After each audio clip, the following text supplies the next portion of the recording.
Hi, I'm Ambi Parmeshwaran, and let me welcome you to yet another exciting episode on Be Positive on etbrandity.com. I'm really delighted uh, that we have Siddhartha Butalia from the CMO of AirAsia, a Tata veteran. Hi, Siddharth. Thank you for joining us. Hi, Ambi, and thank you for having me. So, Siddharth, as you know, this show is about talking to high achieving CMOs, talking not about the company they work in. I know that all of you work in excellent companies. It's more about your career, how you navigated your career, the high points and the low points. And I think if I'm not wrong, probably you're the first TAS person to be on this show. So I'm delighted because in my own work life, I've dealt with numerous Tata companies. I've been to Bombay House, God knows, maybe a few hundred times. And I hold the Tata Group in very, very high esteem and regard. So, Siddharth, it's once again a delight to have a Tata veteran with us. So thank you very much for joining us. Before we get on to talking about your career, Siddharth, which I'm sure is going to be very interesting across, FMCG products, hotels, and now airline, tell us something about your early background, your schooling, and where you were brought up. Because I noticed that you did your undergrad in Delhi, but before that, was it all in Delhi, or was it North India, or was it in a small town? Where was it? It was in various different places. So I was born in Kanpur. My father was in the banking industry with State Bank at that time. So we moved around every 3 years. I spent the early part of my childhood moving schools and locations every 2 or 3 years. I spent the first couple of years actually in Almora, which was a very small town at that point of time in Uttarakhand, where my parents are actually retired now. And then we moved to Bareilly, Lucknow, various different places, predominantly in Uttar Pradesh. And I moved to Bombay in '93, so when I was about 11 years old, and then completed the rest of my schooling from Bombay in Kolaba. I was in Kendriya Vidyalayas all through. So I completed the rest of my schooling from there, and then from Bombay for my graduation, went to Delhi University and studied economics over there at the Sri Ram College of Commerce. Okay, so before that, in schooling, was there any special passion, special interests in KV? You studied in KV, you said, right? So any special interest, special passion, special hobbies? I studied in various different schools in KV, and we moved around a fair bit. So I think that gave me exposure to different cultures and to different people. What it also did at that point of time in schooling was there was a limited emphasis at that point of time on sports. I did pick up table tennis, which I continued to pursue into college as well. But otherwise, there was a fair amount of reading, and I picked up a bit of debating, which I also continued into college. And I also stood for elections, and I was the vice captain and the captain of my school, which is another thing I think that continued into college, because I then went on to do the same thing in Delhi University as well. Oh, great. So you finished your schooling in Mumbai, and then you went to Sri Ram College of Commerce. Was it a conscious choice? Because I think it's very difficult to get into Sri Ram College of Commerce, right? I mean, it's the #1 commerce college in the country. So was it your fallback option that you went there because you didn't get into St. Stephen's, or was Sri Ram College of Commerce top of your list? So interesting question. I mean, the admissions actually opened in St. Xavier's in Bombay first because of the way the admission cycle was. So my fallback option was Xavier's in Bombay. That was your fallback option. That was the fallback option. Wow, because okay. That's nice. A lot lower. Nice to know. Nice to know that people would give an arm and a leg to get into St. Xavier's Bombay. I know that. Yeah. I managed to fulfill that later when I did my post-graduation from Xavier's Bombay. But the admissions opened there earlier, and I wasn't sure I'd make the cutoffs for any of the key Delhi University colleges. So I wanted to have that fallback option in hand. It was a conscious choice. It was something that I was looking forward to from quite an early age, and it seemed a natural foregone conclusion because both my parents had done economics from Delhi University, both their bachelor's and their master's, and they met in DU at D school. So that's something that I think I picked up there.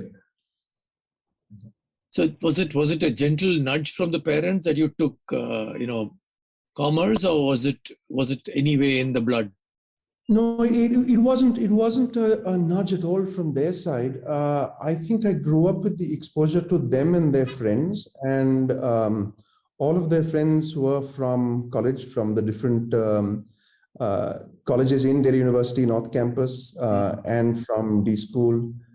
So were many other family members. Of course, at that time in KV, or when we were all completing school, the idea was that if you scored well, you took science. So even when I scored well in my 10th boards, I was one of the few people who elected to take commerce because I wanted to make a conscious choice that I was going into economics after that.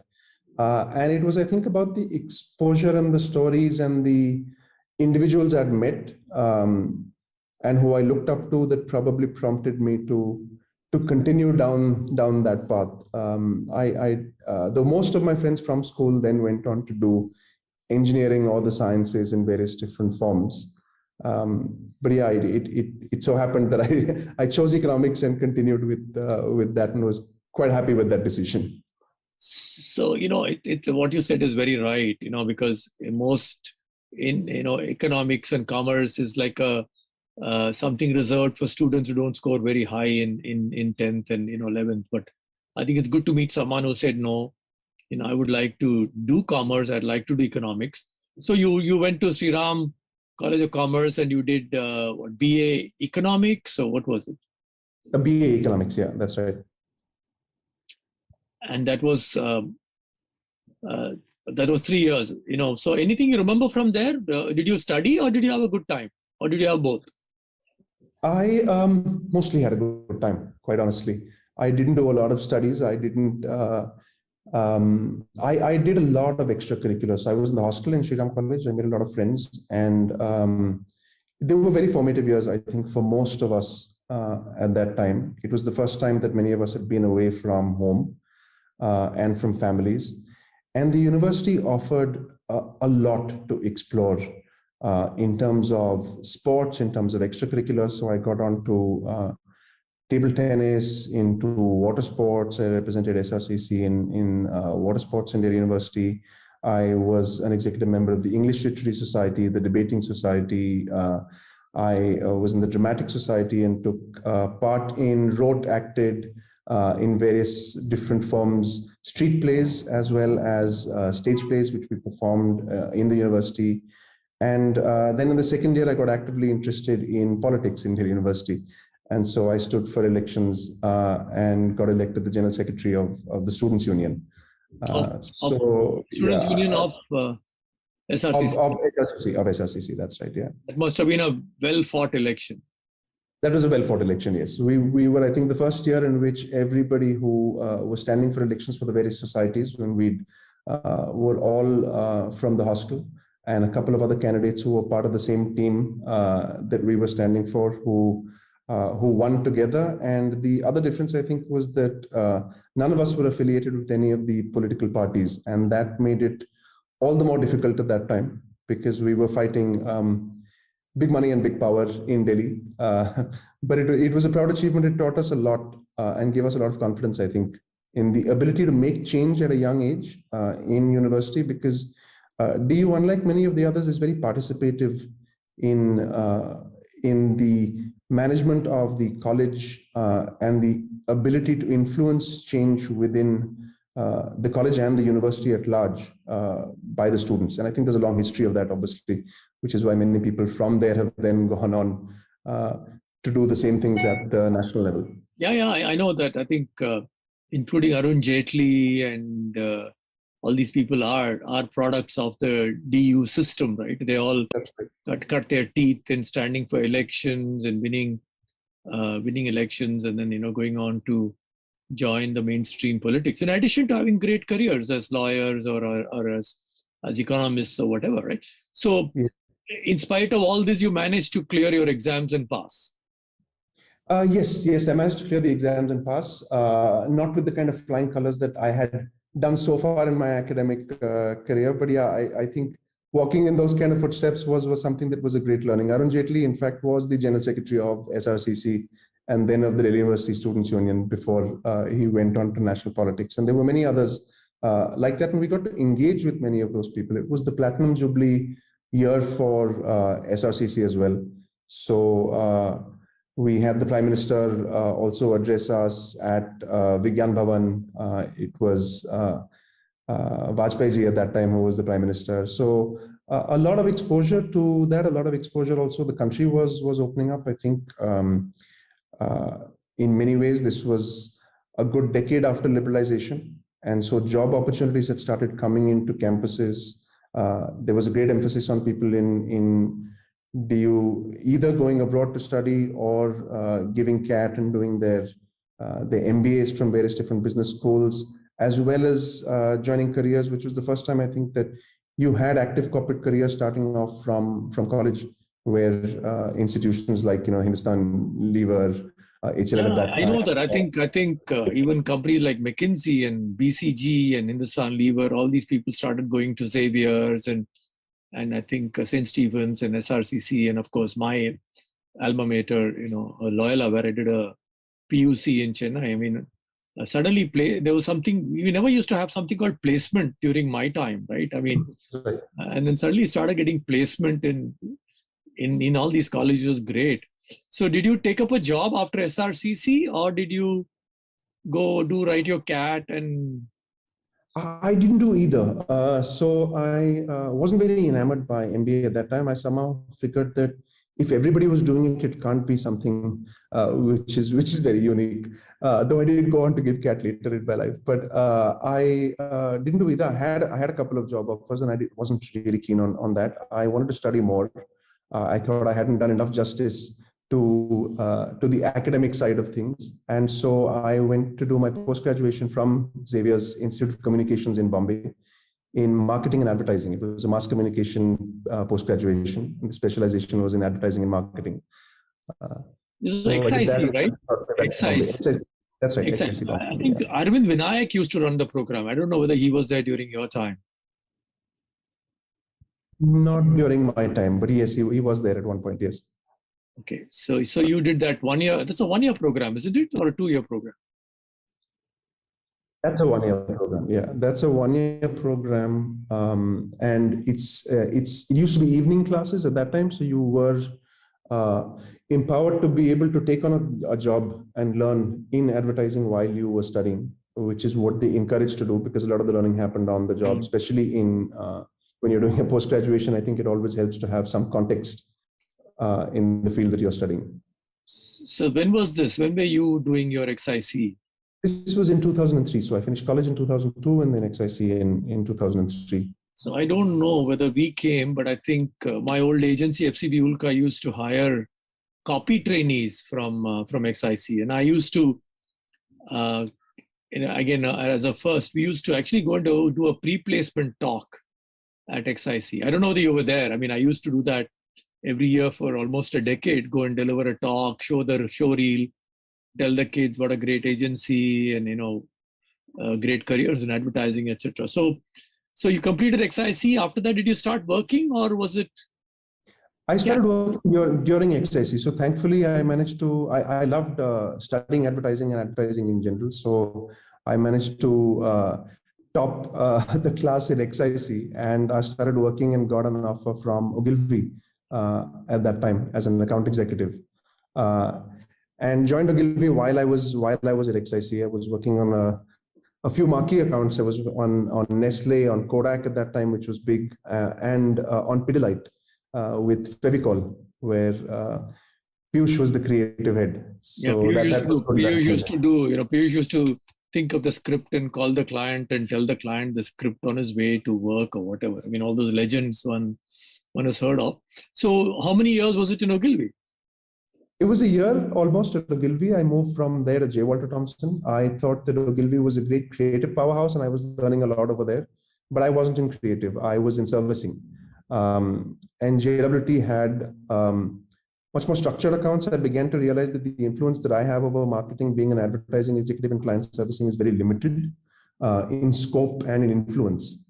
And if I wanted to learn the ropes, then I needed to do it less on the creative side and explored films and copy and art and that side. And I figured I want to be more on the ability to make decisions. And I found that the planning and servicing team at JWT, which was the largest agency at that time, and was handling a lot of key FMCG accounts like Unilever,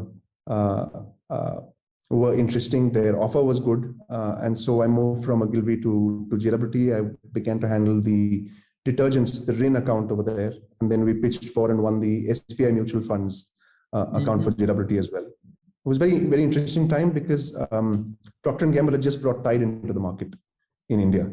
Yeah. And they had launched it at half the price of what RIN was. So I still remember it was 46 rupees a kg at that time, and they launched Tide at 23 rupees a kg. So it was a complete bloodbath in the detergents market at that time. Good time to be a consumer. And also there was, I think, bitter battles fought in advertising as well, right? I mean, you guys, I think RIN showed the Tide pack and Tide used to show the RIN pack, and it was good fun. Anyway, consumer, I think, benefit, like you say very rightly, consumers probably benefited. So how many years did you spend in JWT? Much less than a year, because in the period of time between when I was in Ogilvy and JWT, I gave CAT finally. How did that happen? You were kind of sworn not to do CAT. So how did the CAT bug bite you? That happened in the course of advertising, because what happened was, as I said, I realized that the degree of influence that I had over the brand was very limited.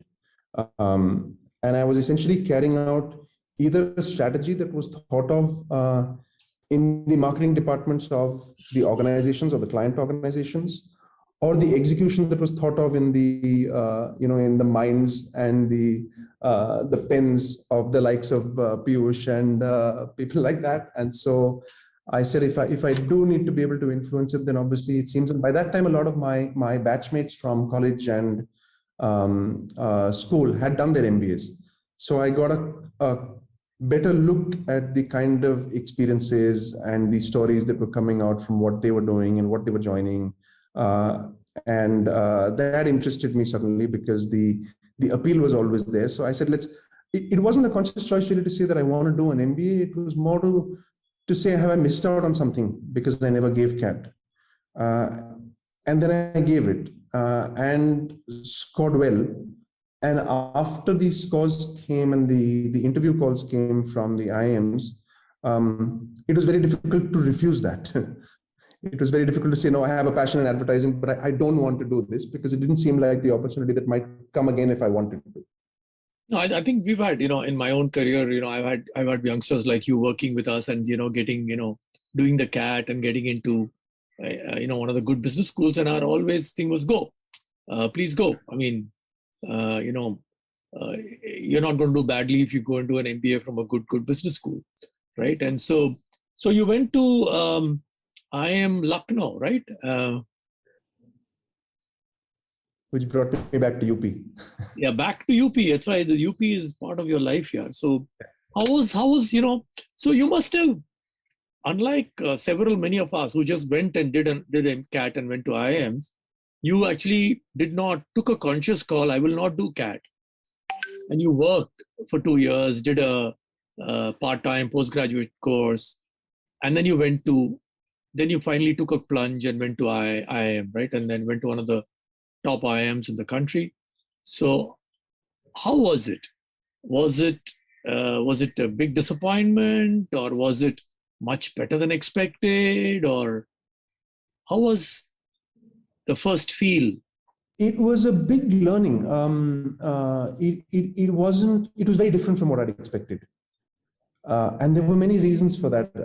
One, I think I had the advantage of having the work experience and the context of having worked with some of these brands on live strategies. And so, whereas there was a lot less diversity at that point of time in my batch or in the classes in IIMs, a lot of people used to come in either directly after college, or if they had work experience, it was mostly in the IT sector. So engineers who would then work. And also maybe you were one of the rare guy who didn't have an engineering degree. Exactly. Yeah. 80% of my batch had engineering degrees, 70% were from the IITs. Uh, we had a few people from Delhi University, a handful, two doctors, a couple of other people from diverse fields, one psychologist, etc. But most of them were engineers. And I thought that there was a gap, which was surprising to me because I'd done a post graduation which was not as well regarded from a degree perspective, but I thought that post graduation was a lot closer to the industry and the everyday practice, because the people who used to come and lecture us at XIC were people who were actively involved in the advertising fields and the biggest names over there. And I thought that distance between academia and the corporate world, especially in a business school, was something that I found surprising, both in the composition of the batch as well as in the what we were being taught. Though obviously the case study method and the kind of case studies that we were learning and the quality of the professors was good. But I also think it's a matter of expectation. When you go into a hallowed name like that, then you expect a lot more than I did from some of the other institutions I attended. I think it's what you're saying is right. XIC and IIM Lucknow is a little bit of an unfair comparison, because SISC actually used to have only industry people coming and teaching. Yeah. Right. So whereas in IIM Lucknow, it is all probably academics teaching you. So it's a very different milieu. But in IIM Lucknow, what would have been your favorite courses, favorite professors? Anything you remember? So that changed over time, and my perception of who I learned the most from has changed over a decade or so after I left the institute. Actually, my favorite courses were obviously the ones which were the easiest to do for me, which were in marketing and in communications, because I'd done that already, and those were the ones where I scored the highest. So those were easier. I found the quantitative courses and financial courses a lot more difficult, especially because I didn't have the kind of engineering background, or I'd never had the rigor in my graduation of giving exams every 6 months or sitting down to study academics. We learned things like economic systems and studied socialism and things like that, and were able to write papers which were much more conceptual.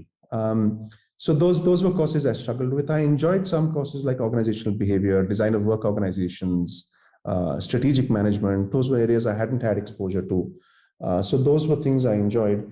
And I realized over a long period of time that the professors who were teaching because they wanted to impart some kind of knowledge and were not concerned as much about whether all the students were listening to them or coming to their class on time were the ones who were a lot more confident. I mean, we had a few very good professors. Corporate governance as well was a good course, which was taught by Professor A.K. Jain. There was Professor Purwar, who was the brother of the SBI chairman, and at that time he used to teach us consumer behavior. And we didn't take it very seriously at the time, but the models that he taught in consumer behavior, and he never really bothered about whether anybody was listening in class or taking notes. He would come, give his lecture, address any questions that were asked from the few students who asked questions, and leave. And so he put the impetus upon you to listen if you were interested in learning, rather than trying to force it down your throat. And that made you listen if you were interested in consumer behavior, which I was. And some of the models that he taught, I only managed to grasp and understand the implications of those many years after I left the institute. So I think those were the courses that probably stayed the longest with me. The other one was behavior in organizations, which was taught by Professor Debashish Chatterjee, who then later went on to lead IIM Kohikot.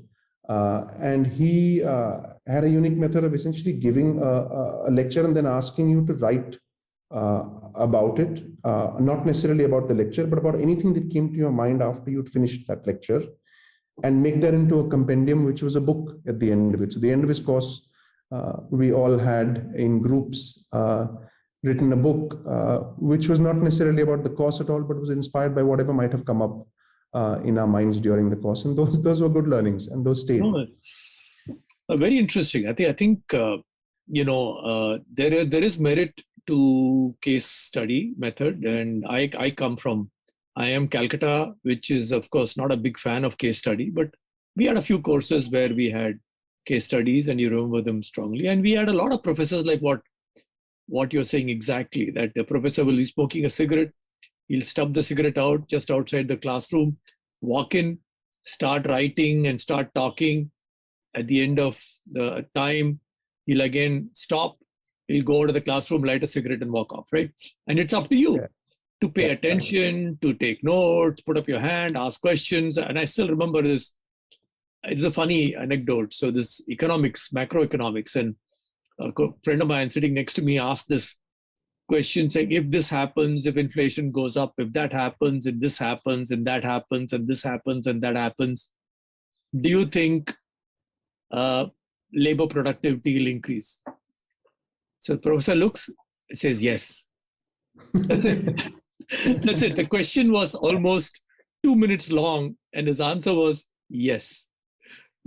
So I mean, these are classic classes. You don't know. And the other interesting thing which you said, and I, since in another avatar I'm also an academic, and I teach at SPJMR. What you don't realize is some of the courses you take. When you're doing the course, it is like a pain. But then year, 2 years, 3 years, 4 years later, you realize that, and I keep getting, I've been interviewing a lot of people on the show, and you find that OB comes up, right? Organizational behavior comes up as something which, someone who's graduated from IIM Calcutta, or IIM Lucknow, or IIM Ahmedabad says, this professor taught us, organizational behavior. And 10 years later, 15 years later, I still remember something which she said, which is so valid. So great. I think you had in spite of your low expectations and initial disappointment, I think I am Lucknow brand is alive and did well for you. So did you do your summers with the Tatas, or was summer somewhere else? And then I did, which was quite a surprise to me in the way it panned out, because I was quite keen, having gone into advertising and then CAT with the purpose of going back very clearly into FMCG. So I had interviewed with and had the opportunity to join both Procter & Gamble and Unilever at that time, and the P&G offer was was there. And then I interviewed with TAS because of the way in which placements happen in IIMs with the Day Zero at that time. TAS had come into Day Zero because they were offering international placements. It was part of the internationalization strategy of the Tata Group. They'd recently made some acquisitions abroad. And in the course of that interview, they asked me, and I was very candid about the fact that I didn't necessarily see Tata's as the natural career path for me, because it's a diversified conglomerate, which was not necessarily the strongest in terms of marketing learning in the various consumer products and services organizations. And the person who was on the other side of the table essentially put the offer right there, which I thought was interesting for them to say that, look, if you join Procter & Gamble or any of these organizations in India, you'll go through the ranks at various different stages till ultimately, 15 years down the line, you'll go to Cincinnati, etc. Why don't you join, if it is marketing you're interested in, you join and you do your summers with Tetley in the UK, which is in the FMCG business, and it's more learning than any of the other organizations will be able to offer you. And then you decide after your summers whether you want to have a career in the Tatas or not, depending on obviously if you do well in your summers and get an offer from us. And that was very appealing to me. So I immediately took it. There was also, of course, the added advantage of the fact that Tatas did have a good pre-placement offer model. And so with the hopes that one gets placed, then your second year becomes a lot easier because you're not struggling for placements. And you that's a problem. Yeah. You hit the nail on the head. That is a problem with the IIM system, that bright kids like you get a pre-placement offer and they sleep through the second year. I'm sure you didn't. I'm not saying you did, but teaching a second year course in any of the IIMs is pulling teeth. It's damn tough. Yeah. Because the students probably one of the areas which I thought, was a bit disillusioning for me, because the emphasis that there was on placements at the IIMs was so strong, and the pressure, I think, of the entire, the other students and their families, the media, the nation at large on these people securing jobs, which is what is most reported, and the salaries which are most reported, kind of takes away from the learning experience, which I thought was what is fundamental to a postgraduate education. So tell me honestly, did you attend all your second year courses? Did you take second year as seriously as you took first year? I did. I took second year, I think, a little more seriously than I took first year, because the second year allows you the prerogative to choose your electives. So you're able to choose the courses that you want to attend. Of course, I did go on student exchange in the second year. I did take that opportunity to then go and that's a bloody holiday, isn't it? That's a holiday. Which is essentially a holiday. There is very little studies. We had our courses over there taught in French. I understood and spoke very little French, hardly business French. And the requirements there to be able to clear the courses were a lot easier. So it was definitely easier doing a term there than doing a term at IIM Lucknow in India. But the exposure again was fantastic, and some of those friends have stayed for years. The friends that we made in exchange. So after that, you joined TAS, right? After that, I joined TAS. So I went and did my my summer internship with Tetley in the UK. They were a hot beverage and hot black tea company since 1868, and they wanted to introduce the ready-to-drink category with Tetley iced tea in the UK. They'd been test marketing. It was a phenomenal project with a lot of learning. I'm still grateful that I got that project, and the kind of project guides that I had over there. There was a lady called Dorothy Sieber, who used to be the commercial director of Tetley at that time. The learning and the confidence and the ability that they were able to give somebody who was fresh out of school and very green behind the ears to be able to do things was something that was very empowering at a young age. And that's one of the things that I think that TAS has afforded most of the people who I know in TAS through the year, and I'm quite grateful for that. The ability to have the confidence that this person will be able to handle whatever you give them makes you step up to the challenge as well. Yeah, I mean, you know that, Mr. Ratan Tata for many, many years used to have, at least two of his, executive assistants coming from the Tata stream. And I've had the benefit of knowing, Srinath and Mr. Rajiv Dubey and Mukund, Rajan, etc. So, so it was, so you joined TAS, and then did you get into global beverages, or did you work in a different company? No, I joined TAS, and the mandate of TAS was that you need to step out of your comfort zone. So you had 4 stints in the first year in 4 different organizations. Which were they? I mean, normally it's great fun to talk about those. So where did you spend your 4 stints? So my first stint was, I was handed at the end of there were 25 of us in the batch, and I was handed a little envelope where everybody else had got their placements, and I was handed a little envelope in a separate room, which I opened, and it said Project X3, Tata Motors. So I had no idea what it was. I was supposed to report to the World Trade Center where Tata Motors office was at that time. And when I went in over there, I was briefed by the head of passenger cars that Project X3 was what then later went on to become the Nano. And so that was my first stint in Tata Motors. It was a very secretive project. It was well before the name Nano was there. The announcement had been there, and the media had hyped up that, okay, this is going to be a 1 lakh car. And that's the extent of what most of us knew, even on the team. So did you get to go to Pune, work with Girish Wagh and team? So I wasn't on the development side of things. I looked at the financial model for the Nano, trying to work out how it would make money. We looked at the viability of that, what the order book needed to be, what the distribution model needed to be.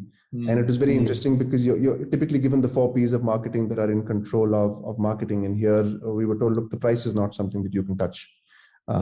It's going to be what it is. The product is going to be what is developed by Girish Wagh and team to meet that price point. And promotion should not be needed because there's so much hype about it that you shouldn't really need to market the car. So you kind of, you can't work with the traditional 4 Ps. You look at where you might sell. You look at the kind of financing models that people might need. There is no learning in the automotive industry globally for something at this price point. So you look at 2-wheeler models. You look at how banks and financial institutions might be able to finance people who can afford a 50 or 60,000 rupee motorbike and then need to raise another 40,000 rupees from this and how you paid back. So we did a lot of market research in small towns, including I went to Kolhapur and places like that to understand what the consumer psyche was and what their beliefs were and what might appeal to them in the final product. And then ultimately, how do you upsell from there to say, yes, the base version is that, but please buy the alloy wheels and please buy the trim and all of that. By the air-conditioned versions, yeah. So that was, Tata right. Motors was one of them. Which were the other three places you go to? Did you go to Titan? Ginger was the second. I didn't do Titan. It's one of the few areas which are fantastic areas for marketing exposure in the Tata Group that I haven't been exposed to, apart from in Tata Business Excellence Model assessments and things like that, where I've had various engagements with Titan as well. But my second stint was with Ginger Hotels, which was at its inception at that point. 8 hotels. C.K. Prahlad had come up with that. It was very popular, bottom of the pyramid model that we were approaching. So I looked after business development and product development over there, again, trying to build a financial viability model for a 200-room hotel and a 50-room hotel, and how we could expand into major metros in the urban areas, as well as into smaller cities which didn't have a demand for a 100-room 3-star hotel. And from that emerged models like the Rail Yatri Niwas in Delhi and things like that. So that was a great stint. And in the course of that stint, one of the my task seniors who was leading marketing at that time in Ginger left to join R. Gopalakrishnan's office in Tata Sons. And so I took on marketing as well in that. So it was quite a dynamic, young, very entrepreneurial stint with people moving very fast, unlike the stint which I had done before that, which was in Tata Motors, which was an organization that had been around for a long time and had its own way of operating and a legacy of commercial vehicles. Hadn't established itself in passenger cars at that time. Who moved from Ginger to RG's office? Was it Amit Sridharan? Amit Sridharan, that's right. He's now in California, I'm told. Yeah. That's right. And I know Amit and his wife. Yeah. So small world. My project guide at that time was Kishore Mardikar, who then later became the CMO of Vistara and is now the CMO of Tata Click. Also a senior of mine. So after that, Tata Motors, Ginger. So there was a mandate that you must do at least one community stint and work on a CSR project. And I was supposed to go, and I pitched for this one because I was a scuba diver from a very early age. I started diving at the age of 16. And at that time, there was a lot of controversy around the Dhamra Port Trust, which was being set up as a joint venture between L&Ts and Tatas. And there was a large area where you had olive ridley turtles who were nesting in that area. Orissa, right? This was all in Orissa, right? That's right. So I was about to take on that project, and then the L&T person who was supposed to be there at that point of time pulled out at the last minute.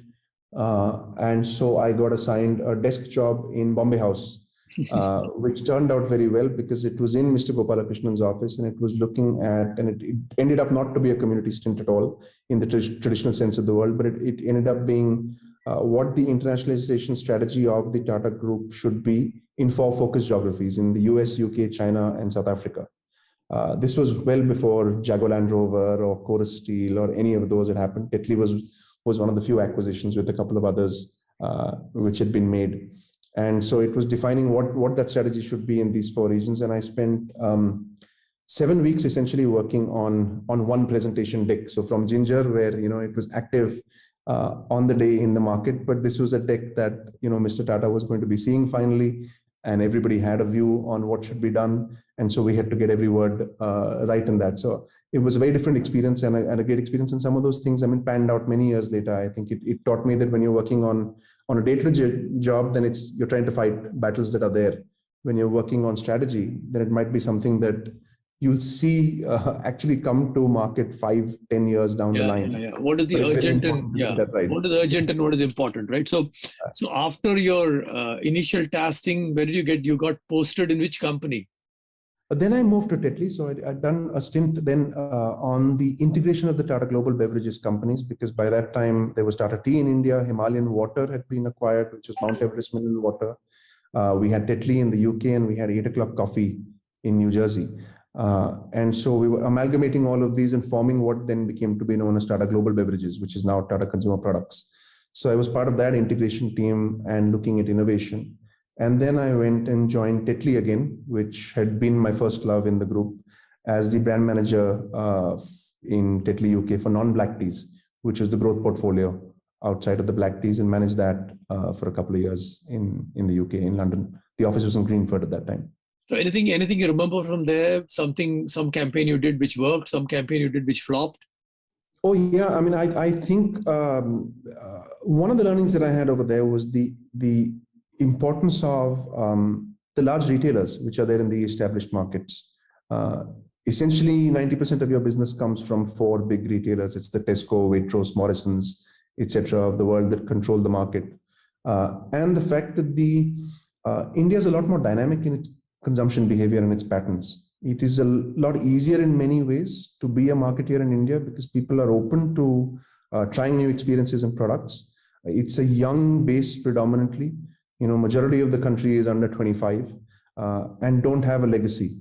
In a market like the UK, the patterns go back many generations. I mean, the fact that, for example, Tetley is a stronger tea in the north, and PG Tips, which is the Unilever tea, is a stronger tea in the south of England, has many theories, including how brackish the water is, etc. But the most prevalent was the fact that during World War II, when rationing had happened, because the government wanted to control what the factories would do, the distribution in the north of England, where Eaglescliffe, which is the factory in Scotland, or on the border of Scotland, where Tetley was closer, and therefore the distribution remained. And those patterns of consumption in the Tetley tea coming into the house remained from 1939 to 45 up till 2007, and it was so difficult to change those patterns or introduce a new pattern. So you had to work a lot harder on changing patterns. The other learning that I got was on regulation. It is a lot easier to make claims about products in India than it is over there. And while we were marketing green tea, and green tea is marketed with a lot of various different health benefits, etc., the regulators are very clear that you need to have scientific evidence to be able to prove these credible claims, even if you're alluding to them in an ad. I remember we had an ad where we had a lady who was going out to jog, and it was raining, and so she didn't go out to jog, and she came back to her house and put kettle on the burner, and we said Tetley green tea, and it was just that feeling that in times of disappointment you can get a sense of comfort. But the regulator essentially came down and said, you're alluding to the fact that you don't need to jog, and you can just have a cup of green tea and stay healthy without jogging, and that's not what we want our population to do. So those were all good learnings that stayed with me for a long time. And the other thing which I learned at that point of time was the amount of investment that you need to be able to put in to make a few points of difference in market share. And so we invested very heavily. We were the number 2 or number 3 brand. We were number 2 in green tea. Twinings was the leader. We were number 3 in the fruit and herbal selection. We were number 2 in Red Bush, which is an upcoming segment. And we took all of those to the number 1 position in a very short period of time. By a combination of television advertising, sampling, and all of that, and the rigor that we were able to get, and the learning that has stayed with me from those years, is the amount of data that you're able to collect at the retailer level and at the individual level, which didn't exist. So there are these well researched formulas that I think Professor John Philip Jones talks about it, right? So to increase 1% share in market, you need to increase your share of voice by something like 5% or something like that. Did any of those pan out the way it is described in the books? And I think some of his books are there. So it did. I think those are averages probably, and each market and each dynamic is very different. It also depends, of course, on the success of the campaign itself and the combination. And what I learned over there was that it's very important to look at what the combination is, but it's also very important to look at the entire product. I mean, there were simple things like we had canisters of our herbal teas which were in round canisters.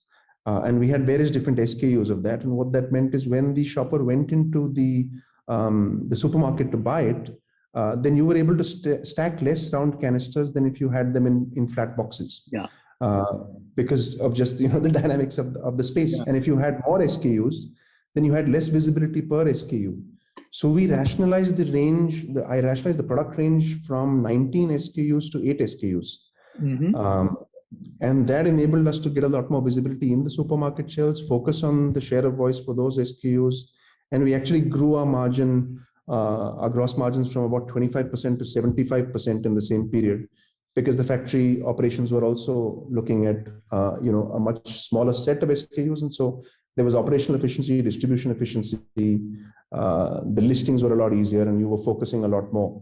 So a lot of good learning in the data in terms of the ability to test market and say, I will run a TV campaign with sampling in one area. I will run a TV campaign without sampling in another area, and just sampling in another area, and see which works the best. So you ran a lot of tests and perfected your.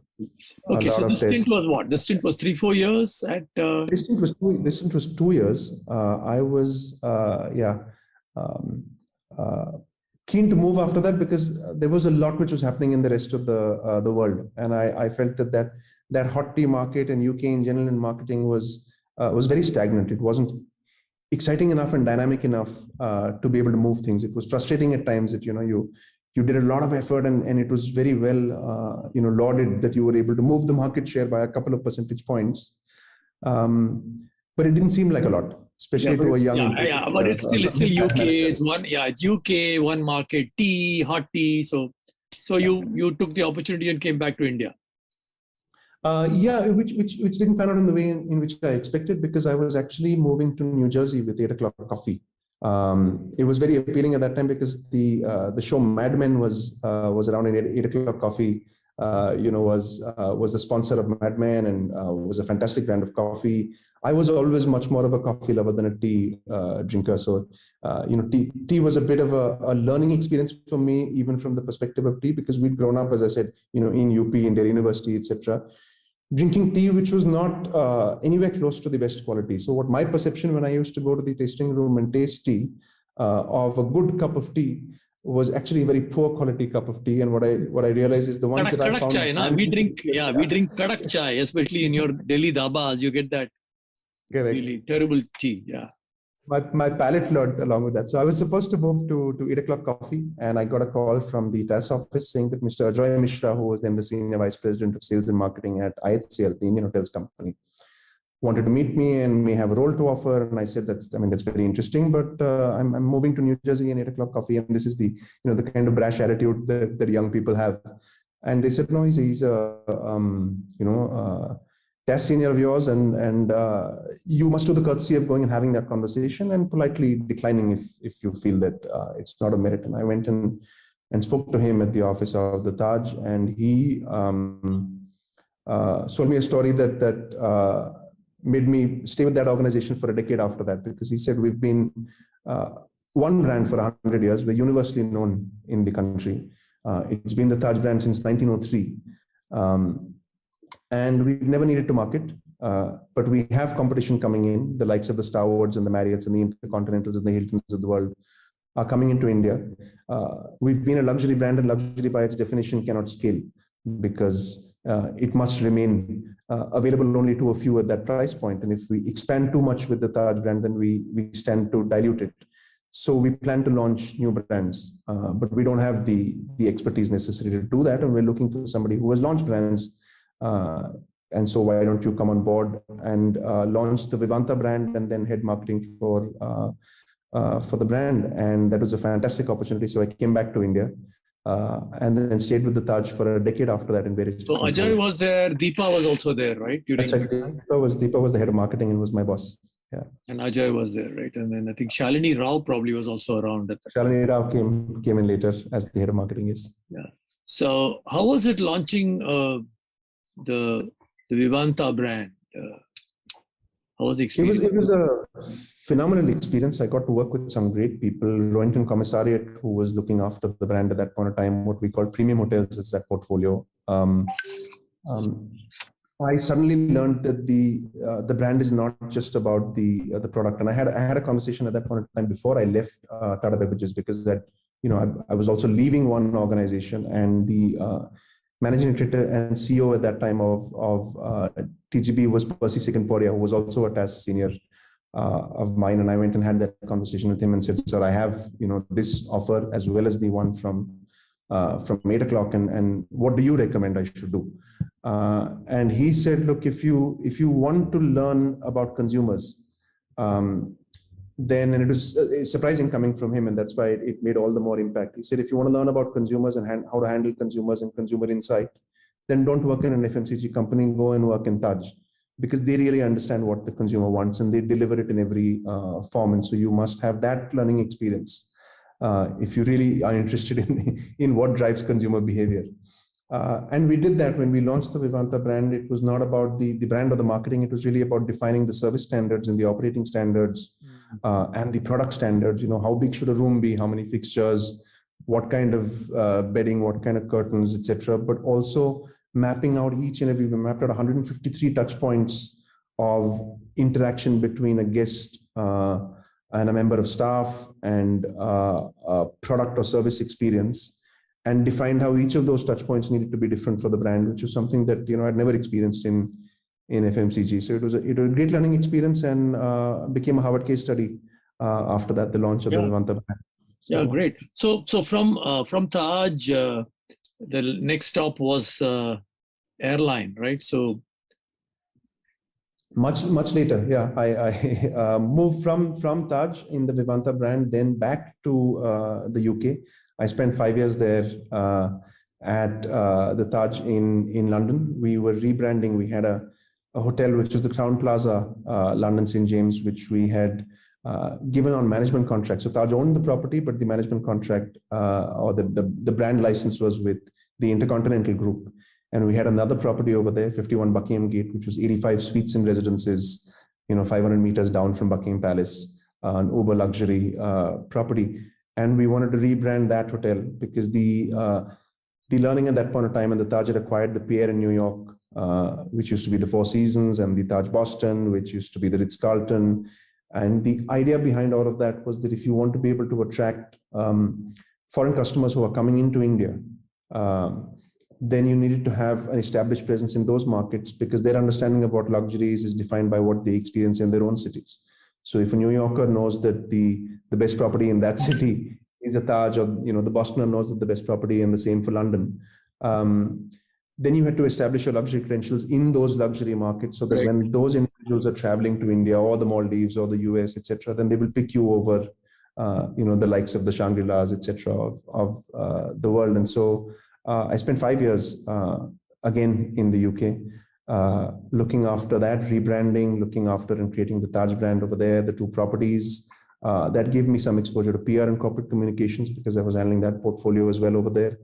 And I got the opportunity to work very closely with Chef Sriram Ayalur, who was the Michelin star chef of Quilon, which was the first South Indian Michelin star restaurant in the world, and Bombay Brasserie. So great experience, again, being back in the UK, and then came back to Taj in India, looking after product development, partnerships,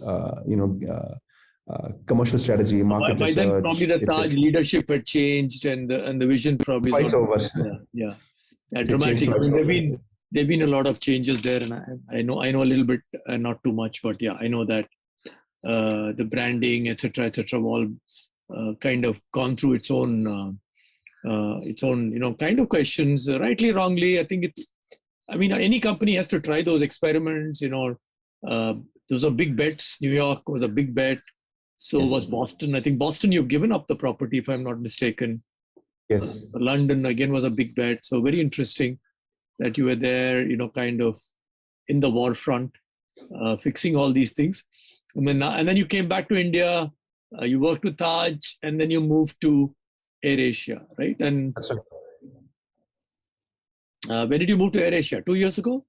I moved in June 2019. Okay. So again, as these conversations happen, Mr. Sunil Bhaskaran had taken over as CEO of AirAsia India.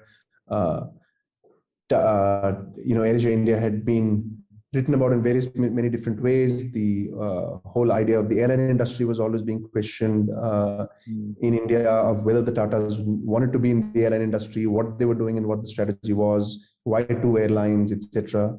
I'd got a realization, I think, after a decade at the Taj, that I'd learned what I had to in hospitality.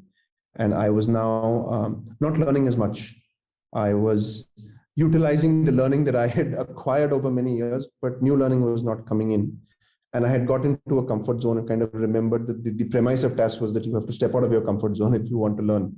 And I thought there's no better place to step out of your comfort zone than to join the airline industry at this phase. And so I had an interview with Sunil, and he invited me to join in Bombay House. He invited me to join as the CMO for AirAsia India.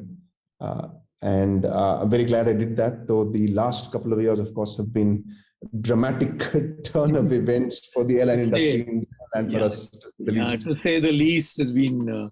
But AirAsia is again, you started operating now, or restricted operations, or. Yes, so we've been operating. The only period of time when there were no operations was during the first lockdown, when no airline was operating from March 25th March to May. After that, it grew slowly, dipped again in the second wave, then grew again, and we were back. The industry was back close to about 80% of where it was pre-COVID, and then of course it tanked in the last couple of days again. Yeah. I think it'll come back. I think domestic tourism anyway is going to boom. International tourism, I don't know when that is going to open up. So in your career in the TAS, right?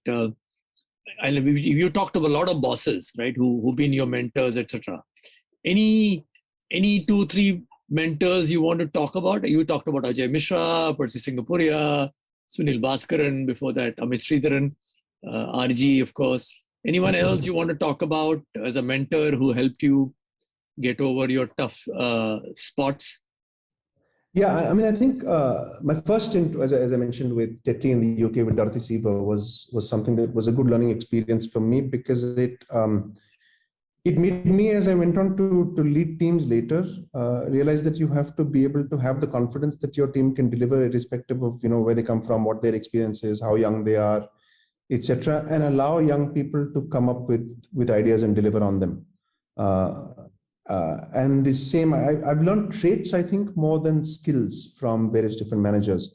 From Ajoy, I learned the ability to be consultative in marketing, especially. He would always, before taking a decision, call 5 trusted lieutenants into the room, ask them what each of them thought. It was a very open culture where you were not, trying to push your agenda, but you were openly and transparently in front of everybody else, giving your opinion on what he thought, and he would, lean back, listen to you all, and then come up with his decision. The other thing which I remember that he always used to do was, if there was ever a presentation by an agency or a thought or anything of that sort, then he would never opine first, because he said, if I tell you what I think, then I will influence the rest of you, and I want people to be able to tell me what they think first without trying to second guess me.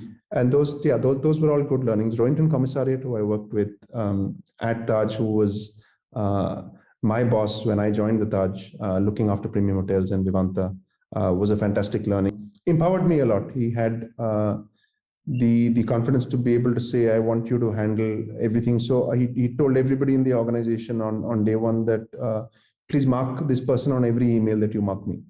And that was a fantastic learning experience for me, because the nature, the dynamics, the scale and the operations and the various different, SBUs, etc. of the Taj were, many corridors that one needed to navigate. And having that kind of confidence from one's superiors has always been great. And I had the same thing during my TAS interview process. My final interview was with Mr. Bhaskar Bhatt and Mr. Satish Pradhan. And both of them in that interview also, I was somebody again who came from a non-traditional advertising kind of a background, etc. In the interview itself said, yeah, you come across as a bit of a maverick, but we'll take a punt. And I learned 2 things from that. I learned one, that it's good to take a punt.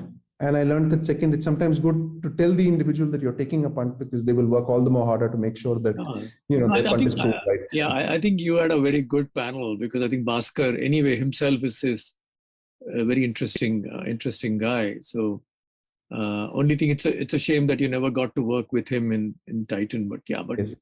but I think he's head of he's chairman of Vistara. Isn't he? Yeah, he's That's chairman right. of Vistara. Again, is an old friend, and we go back to our IIT Madras days. So Siddharth, just to come in, I think we've got you, given us a lot of time. So before we let you go, there are a few last questions we want to ask all our guests. One is this is about your hobby. Since you are a diver and you've been a certified diver, so tell us about your favorite diving location.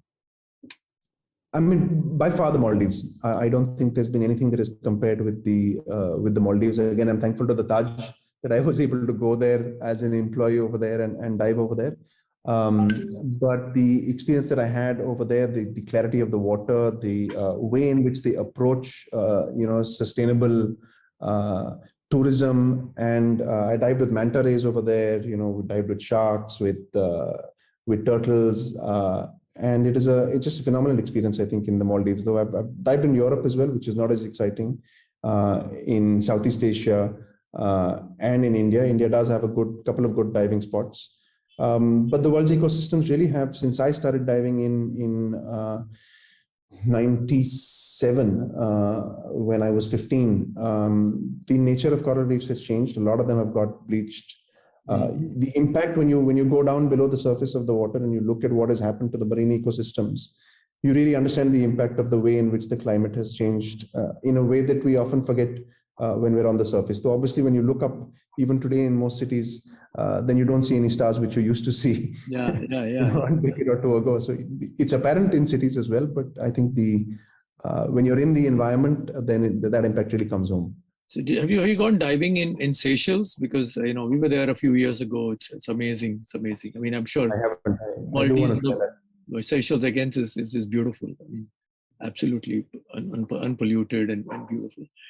So last question is more about what advice would you like to give young? We have a lot of youngsters watching this, young MBAs, young brand managers watching this show. So what advice would you like to give them as a going away gift? I think one of the things that I've learned the most is that you can't plan things beyond a measure, and that the greatest learning comes from the toughest times. And so when you're in a tough time, then you shouldn't stress yourself too much about it, because you will learn something from that. And if you come out stronger, that's always going to hold you in good stead.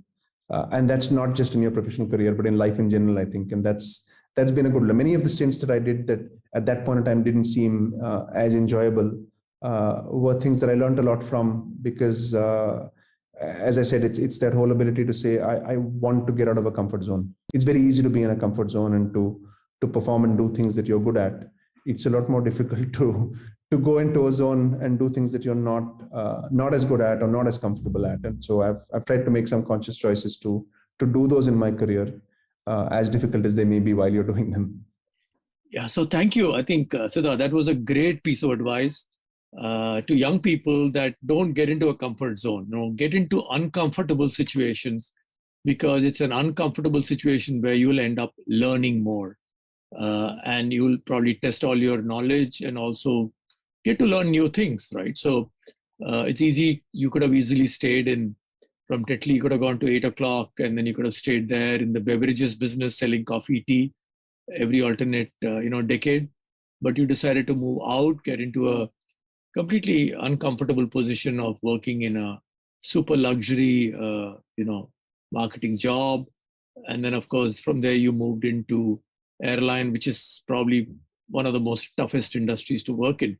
So Siddharth, once again, on behalf of all of us here at etbranding.com, thank you very much for joining us on the Be Positive show. This is your host, Ambi Parmeshwaran, signing off.